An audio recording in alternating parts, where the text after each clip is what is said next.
Hey race fans, welcome to Backseat Drivers. I'm Alex Weaver here in Studio 3, and 5 different races, 5 different faces in victory lane. MTJ is finally a Phoenix winner and breaks a 29 race winless streak.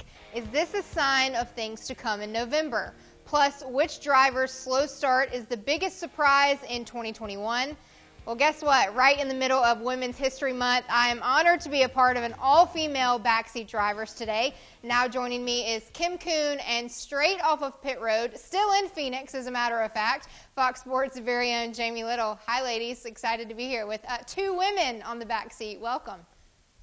Yes, excited to be with you ladies. This is awesome. It's nice and early here in Phoenix, but I'm ready to talk racing. You probably didn't get much sleep, did you?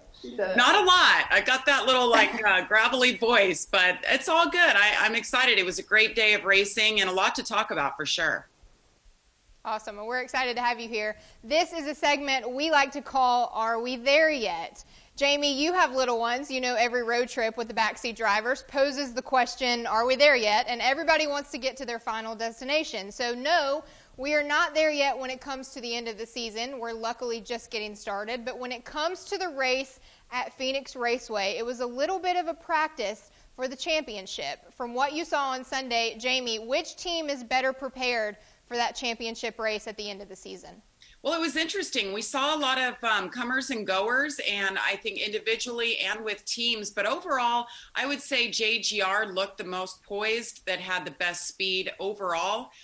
3 of the 4 drivers anyway. So, you know, it's hard because I know there's a couple other teams that look pretty strong too, but so many of them had those up and down days.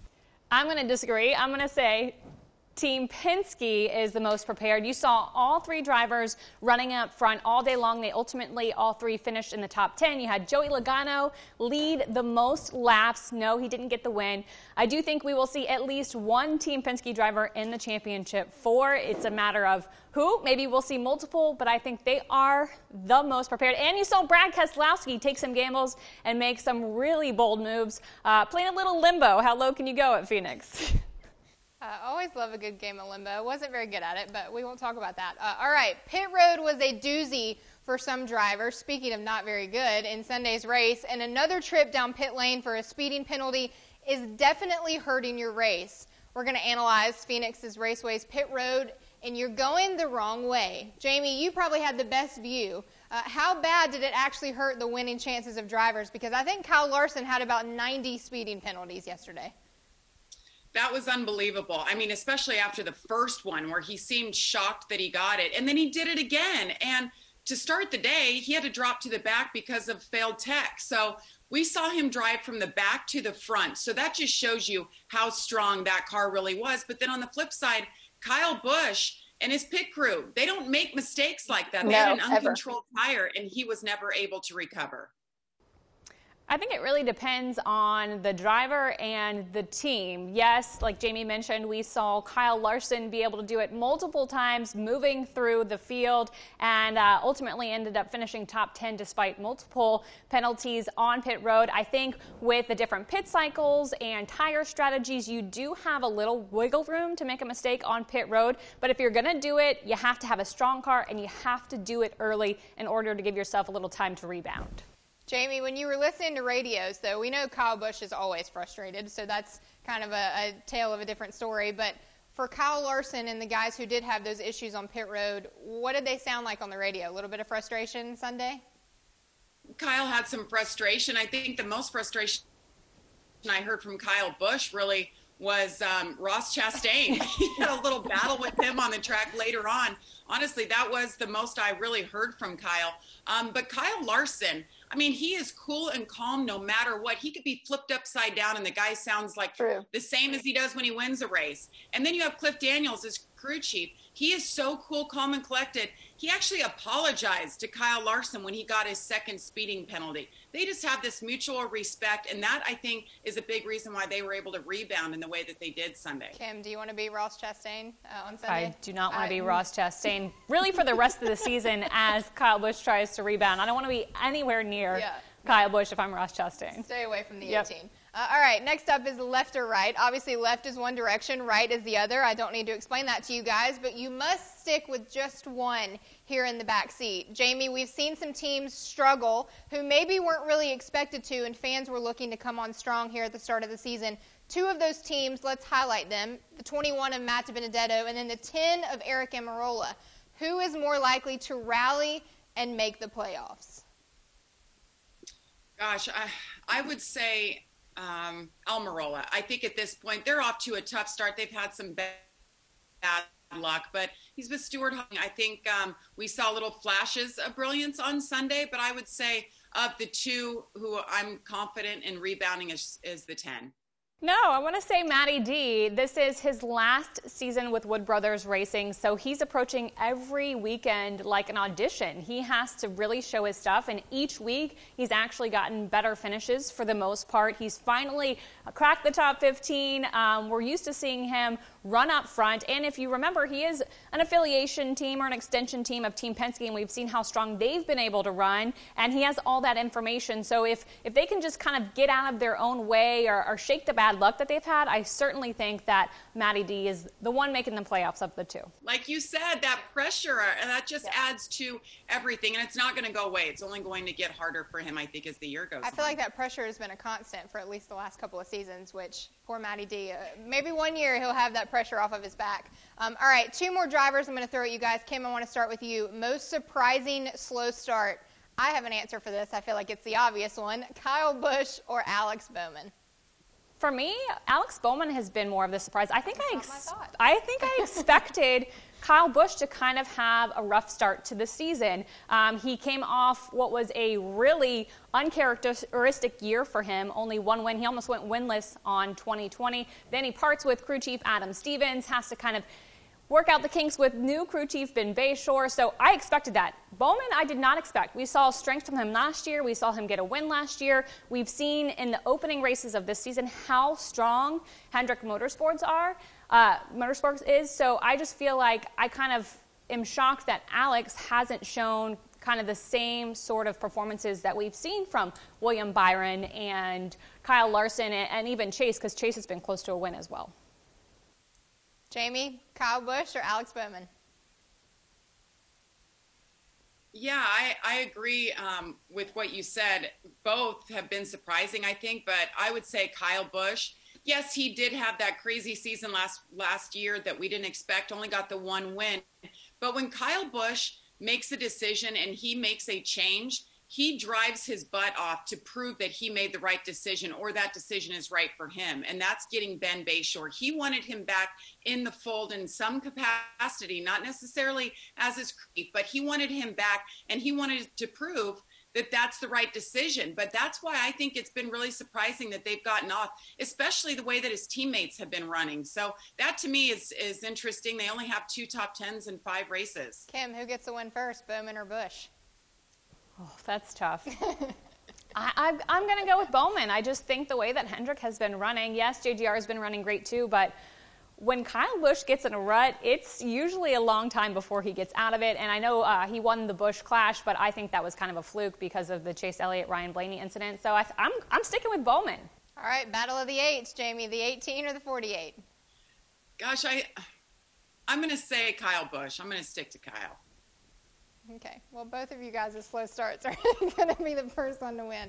All right, well, everybody is hungry now, and it's time for a little rapid-fire test for the ladies in the drive-thru. Short and sweet answers. Basically, keep these as simple as you possibly can. Let's start with a little bit of a Phoenix question. We hear all the time, who is the king of Phoenix? And lately, it's been Kevin Harvick, but I guess not as late because he has not won in the last, 3 years? But who, Jamie, in your mind, is the right now king of Phoenix? Well, you said Kevin Harvick. Old configuration, absolutely. New configuration, though, I have to go with Chase Elliott. His numbers are great there, but winning in the championship race, I think, was the biggest one for me, and he showed tremendous speed on Sunday. Didn't get the win, but definitely the 9 is the king right now. I got to go. Joey Logano led 143 laps at Phoenix on Sunday. He's got top 3s in the last 3 races, including a win. Multi-time winner there. Joey Logano, newly crowned king of Phoenix Raceway. All right, now 5 different winners in 5 different races. It's no surprise that this has been a year of a lot of firsts, but who is most likely to be the 6th different winner this season, Kim?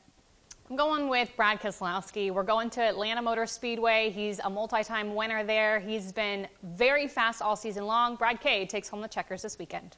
Jamie? I'm going the same. I think Brad Keselowski is knocking on the door. I thought he was actually my pick to win on Sunday. So I'm going with him. I'm sticking by the 2. I think he has a great chance. I think there's a group of 4 or 5 drivers that could be next, but I think Brad, that team set up.